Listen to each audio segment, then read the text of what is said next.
Greetings, welcome back to Black Bear News, where we are discussing abrupt climate change, environmental destruction, degradation, collapse. Just going to jump right into some articles here. My time is even more stretched. I've been working on some music and, I don't know, between music, work, and kids, doesn't leave me a lot of time. So I have a few minutes to do this video. So if, obviously all of you have heard about the wildfires in Colorado and New Mexico. It's big news. Once again, it's looking like we're going to have a pretty strong fire season, as evidenced by last year. And the fact that did the fire season ever stop? I don't think that we're getting like an end or a start to a fire season. I think that it's just continual these days. But when it starts to get hot and things start to dry out, obviously, that means very bad things. From CNN, this is from yesterday. Massive wildfires in Colorado and New Mexico have torched thousands of acres and forced hundreds to evacuate their homes. Just a moment. I have to get my lighting right. A blaze known as the 416 fire in Colorado's La Plata County has burned 1,100 acres, U.S. Forest Service spokesman Jim Mackinson told CNN on Saturday. The fire, about 15 miles outside of the town of Durango, is 0% contained and has forced the evacuations of 1,500 residents, Mackinson said. No structures have been destroyed, he added. By Friday evening, the blaze had prompted La Plata County Manager Joanne Spina to declare a state of local disaster.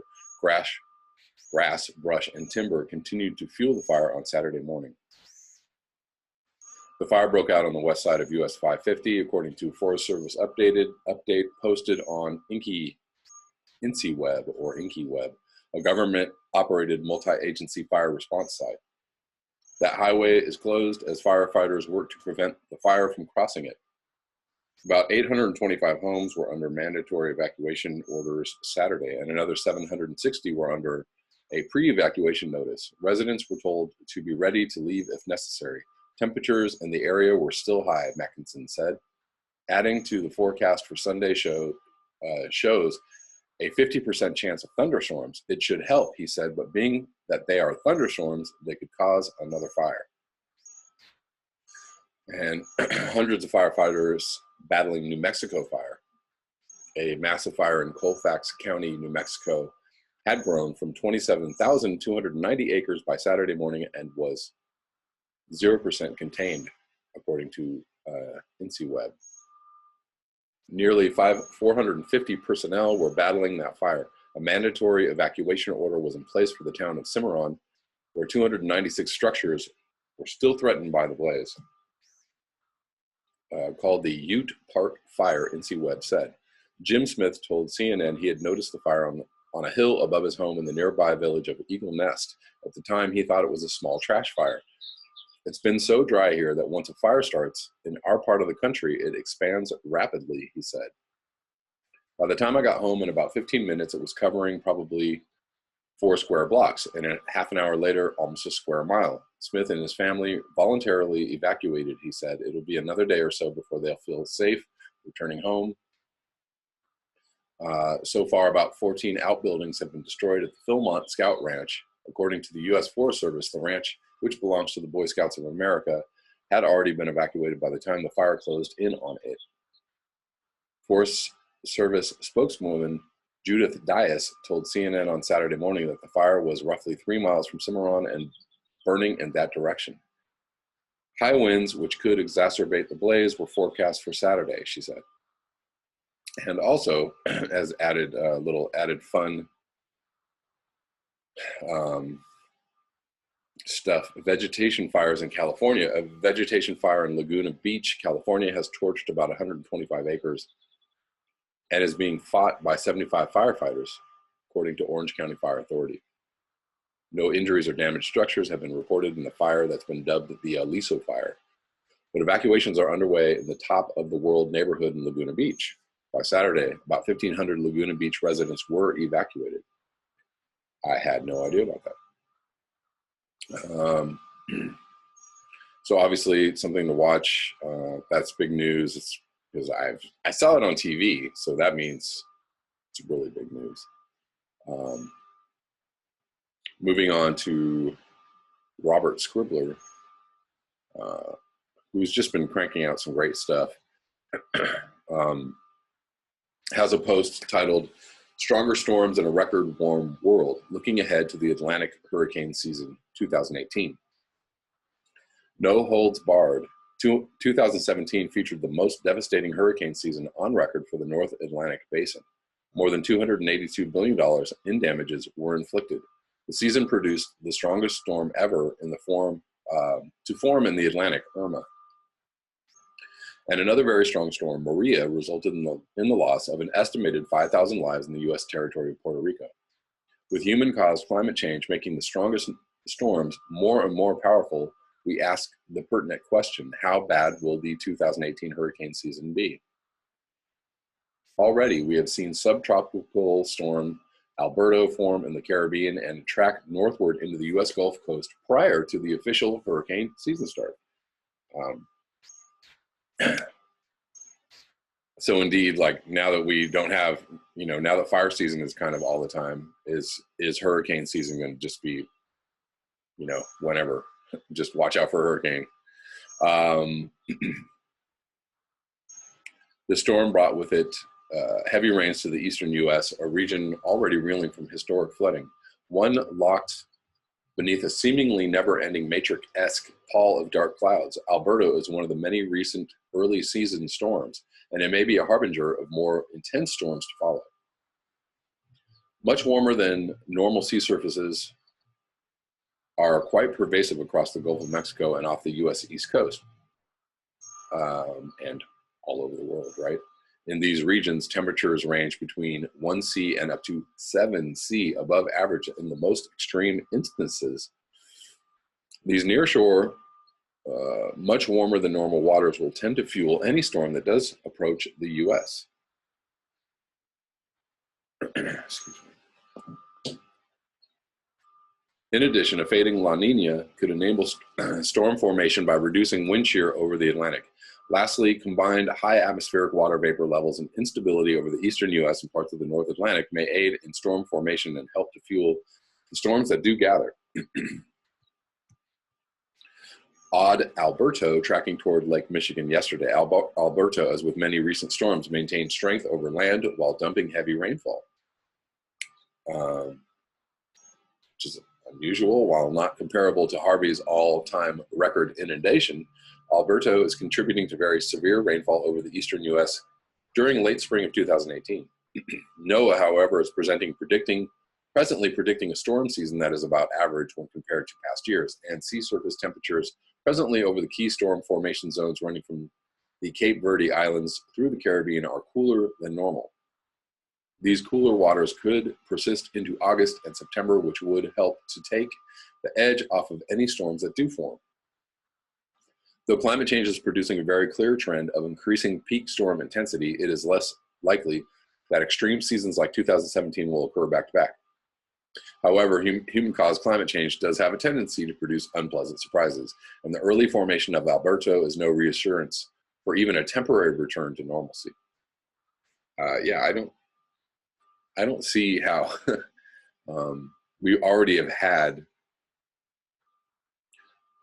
some pretty major storms in other parts of the world, and I don't see how that's a harbinger for a less intense storm season. It's looking like things are ramping up and not down, or normal, whatever that might be. Though climate change is producing a very clear trend of increasing peak storm intensity, it is less likely that extreme seasons like 2017, I just read this, didn't I? will occur back to back. Excuse me. And that's the end of that article. I lost my place. Moving on to another interesting. This is from 2017, July 19th, called Thermodynamic Failure, Phase 2, from a site called Articulating the Future. Most people aren't paying attention. Ding. Most people have no idea what's going on. Ding. Industrial civilization is already having serious health problems and heart palpitations. Ding. By 2020, industrial civilization is going to suffer a massive stroke. By 2025, it will be in hospice. By 2030, it will be dead. Alarming words, aren't they? Which catchy phrase best captures the pot of boiling water we find ourselves in? Time is running out. We are at the tipping point. The dominoes are falling. Whichever one we use, one thing is clear. A fundamental shift in fossil fuel use is underway. Phase 1 was the peak of conventional oil in 2005 with the ensuing GFC, global financial crisis, in 2008. Papered over by massive debt conjured out of thin air by the financial manipulator magicians at the Federal Reserve. Phase 2 starts with the growing ineffectiveness of these financial measures against stark net energy realities. Let me set the stage and reiterate the premise for those who haven't read other posts of mine. There is a great deal of difference between conventional and unconventional sources of oil. The former was cheap and relatively easy to extract. Excuse me. The latter is much more difficult and costly. Underlying this, though, is the EROEI, energy return on energy invested. If you kept giving someone $1 and continually got back 100, you'd be making money so fast your head would spin. Imagine if you then used this money to invest in a lavish lifestyle with multiple houses, a garage full of amazing cars, a fleet of super yachts, and staffed hundreds of people full-time to take care of all of your properties and cater to your every whim. Then imagine that as time went on, you got back less and less money for every dollar you gave. Eventually, you wouldn't be able to afford all those lavish things. You'd have to cut back. You could, perhaps, once things got seriously tight, go into debt to keep up your lifestyle, but you'd have to go into the red on the ledger books in order to do so. And this could not continue indefinitely so long as you continued to receive less and less money back for every dollar you gave. This is precisely the situation we as a civilization have come to. We built industrial civilization on high EROEI ratios, and numbers generated from multiple studies give estimates of a 100-to-1 return, give estimates of 100-to-1 returns at the beginning. Today, we are down to a total global ratio for all liquids at about 14-to-1 return rate, which is interesting because this is actually the ratio that Charles Hall, one of the founders of the EROEI methodology, concludes is about the minimum needed to prevent collapse. And the ratio numbers inexorably decline no matter what we do.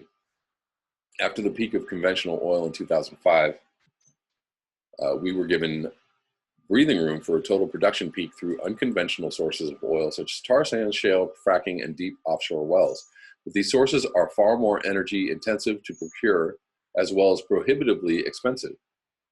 The only way companies were able to extract from them was going into massive debt. The unconventional oil that we have gone so in debt to acquire notoriously provides a small fraction of the net energy we've come to expect from conventional oil sources. The problem of eroding energy profitability is hard to deal with, partly because the decline is happening so fast. Oil no longer provides as much of a stimulus to the economy, which just can't grow as it did before. And this in turn sets in motion a self-reinforcing feedback loop of stagnating or falling labor productivity, falling wages, falling consumption, and reduced ability to repay debt, failure to invest in a future energy productivity, failing energy supplies, failing tax revenues, and so on. How long can debt continue to substitute for energy before the next traumatic phase of this feedback process begins in earnest? So now we have come to the core of the issue. The industry is plagued by two main things: discoveries and future investments. Both are byproducts of the two things already mentioned. We are out of the cheap, easy to extract oil, and what is left has an ever lower net energy return. We've been building civilization on the huge discoveries between 1950 and 1980 or so, depicted on this graph. Clearly, production cannot continue apace for much longer.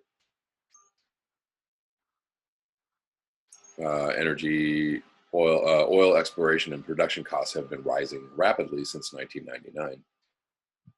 Notice the trend line starts really going up at about the year 2005. The graphic shows how, as energy costs of exploration, extraction, transport, processing, and distributing rise, the net energy left over for economic growth decreases. In this chart, we can see that after the global financial crisis in 2008, there was a historic amount of spending towards more and more oil production. All of which was debt-based, as I showed in this article. But as we saw with the earlier graph, there has not been a commensurate amount of discoveries. We've spent all that money to dig out horribly low net energy unconventional oil because we are not discovering any better sources. This is clearly ending. Companies are realizing that they cannot profit from it, and they are no longer investing in it. Most are going bankrupt, and some are treading water. Conclusion, all of this adds up to one thing. We're about to head into a new era. The thermodynamic collapse is hastening a day of reckoning. Way sooner than most people think, but don't just take my word for it. The CEO of Saudi Aramco, Amin Nasser, was recently, July 2017, quoted at the World Petroleum Congress in Istanbul as saying that the world is heading towards an oil supply shortage. Before too long, as a result of falling discoveries of new conventional oil reserves and steep drops in new investment. At the same conference, Mark Richard, who is the Senior Vice President for the Global Business Development at Halliburton, said that the industry's slashing of about $2 trillion in investments will weigh heavily on the market in a few years when oil supplies fail to keep up with demand, and will lead to massive oil price shocks when the market catches up, according to him, somewhere around 2020 or 2021. Remember, in 2008, oil prices spiked to $147 a barrel. Then we had the global financial crisis, which Michael Rupert correctly attributed the financial crisis to the rising oil prices. Most people attribute it to the collapsing housing market, and that there were also, obviously derivatives involved. But all of that was brought on by an oil shock. This is the massive stroke I said industrial civilization will have by about 2020. Once this thing hits, things will start deteriorating much more quickly. The second phase of the thermodynamic collapse starts when the growing ineffectiveness of these financial measures against stark net energy realities hits a brick wall. Are you ready for phase two?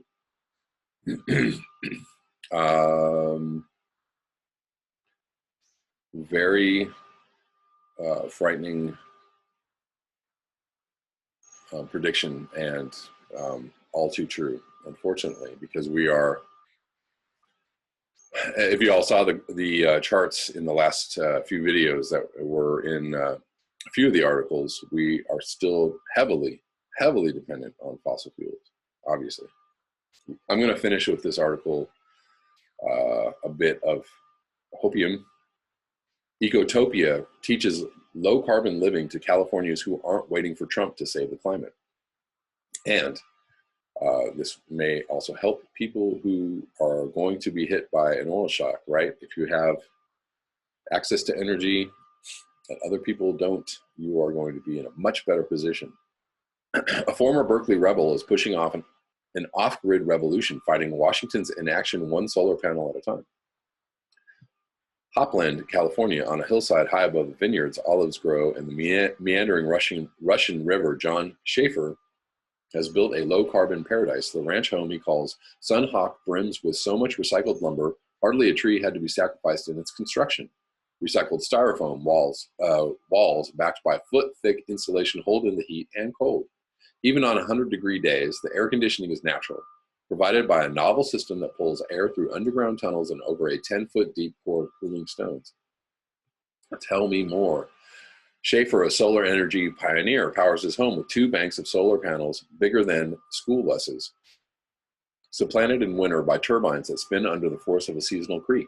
Together, Schaefer has calculated the sun and water power replaced dirty grid power that would pump about 83 tons of carbon dioxide a year into the atmosphere. And then they have a picture of the Solar Living Center. It looks pretty futuristic. Until someone has lived off the grid, Schaefer opines, they can't entirely understand where their power comes from, or really where their life comes from. Living lightly on the land has been a calling for Schaefer since he graduated from the University of California, Berkeley in 1971, and a business for nearly as long. His Real Goods store in Mendocino County sold one of the first solar panels at retail anywhere in the U.S. More than 2 decades ago, he augmented the store with the Solar Living Center, a 12-acre campus that promotes sustainable living and farming practices. Through his commercial and nonprofit enterprise, Schaefer has shipped more than 7 million catalogs worldwide, educated hundreds of interns, and solarized 60,000 homes, according to the U.S. Department of Energy, which dubbed the self-described former hippie radical a green power pioneer. Schaefer 68 exemplifies a small but determined group of Americans who are not waiting for the government to act, believing their personal actions can help clean the skies, slow spiraling greenhouse gas emissions, and begin to chip away at the scourge of man-made climate change. That means not only turning to solar and wind power, but buying electric and hybrid vehicles, putting on a sweater instead of dialing up the thermostat, and cutting other carbon dioxide extravagances like air travel. A committed liberal who is bridling under the presidency of Donald Trump and the unwinding of environmental regulations by the Environmental Protection Agency and Interior Department, Schaefer says the growing menace of climate change proves that hippies were right, with Washington standing still or reversing controls on greenhouse gases. He says individual citizens have even more motivation to take action. It accentuates the idea of think globally, act locally, he said Schaefer, the father of 2 daughters and grandfather of 4. People think that the only way to make any real change is to do it themselves. That means lowering their carbon footprint and going off the grid. And so is that people think that because it's true. I don't know how long I don't know how much of this I'm going to read. Let's see. I don't know how long it is. It looks pretty long. Early days of solar, Mendocino County, a 2-hour drive north of San Francisco, is a verdant expanse of redwood forests and small towns sprinkled with old lumber mills and luxe new wineries, many advertising their organic farming practices. A lot of the 87,000 people spread over 3,500 square miles here pride themselves on having an iconoclastic street. In 2000, Mendocino gave a higher percentage of its votes to Ralph Nader than all but 3 other counties in America. Interesting. The solar power movement found an early foothold here, in large measure because of marijuana growers. Too remote and illegal to even think about tying into the Pacific gas and electric grid, the farmers could get by on kerosene and propane for many things, but not to power their radios and 8-track tape players. Many of the farmers who moved to the backwoods in the 1970s would live without a hot shower, but not without the Grateful Dead and Jefferson Airplane. That's why the cannabis industry played a monstrous role in the early development of photovoltaics, said Jeff Spies, a solar salesman and executive who helped make the documentary Solar Roots, the Pioneers of PV. A lot of it was the music. The cannabis growers had to hide their crops and constantly duck police helicopters searching for illicit farms. But the farmers could visit Schaefer's Real Goods store and talk openly about their need for drip irrigation and predator-repelling chicken wire. The same year Real Goods opened, 1978, the store came up with a new product.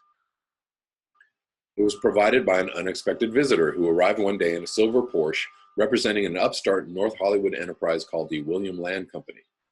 He left behind 3 ungainly boxes, roughly a foot wide, 2.5 feet long, and 3 inches thick, holding something he called photovoltaics. A friend hooked one of them up to a battery, and voila, there was a charge. Schaefer recalled recently of his first real exposure to harnessing the power of the sun. We've heard about these things from the space program, but no one had ever seen one. It was this massive eureka moment for all of us. Okay, I'm not going to read the entire history of solar power in California, but I'm going to link this article for you all if you want to read this, just et cetera, et cetera. But you get the idea. Schaefer's determination to spread the low-carbon gospel is not purely political or metaphysical. Like any retailer, he can't escape the realities of the marketplace. That means fierce competition from Amazon and big box outlets that are selling goods that once seemed like his specialty alone. The resulting plan by Schaefer and his wife, Nancy, spelled with a Z, is for the Ecotopia to become even more of a center for education, events, and experiences such as weddings and conferences. Schaefer knows he must expand beyond the bubble of green true believers. There may be way more customers and all that, he hopes, and maybe something more. The theme of the new center will be Step Off the Grid, which Schaefer wants to be taken broadly. Get out of your head, think out of the box, get off the established norms you've had your whole life, he said. Learn how to grow your own, be your own, talk your own, make your own. We want to become a center for that.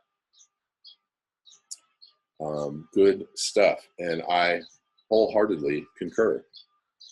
If you are doing this, if you are growing your own food, if you are producing your own energy, if you are living off the grid, you are way ahead of anybody else who is not, which is the majority, which is, you know, in the 90 percentile, whatever that might be. So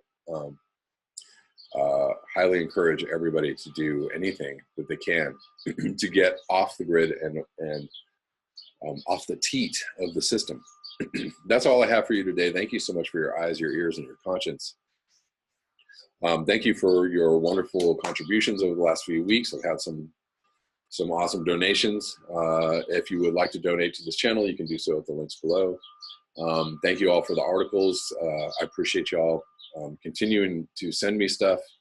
A lot of what I read is sent by viewers, and so I thank you very much. Thank you for your comments.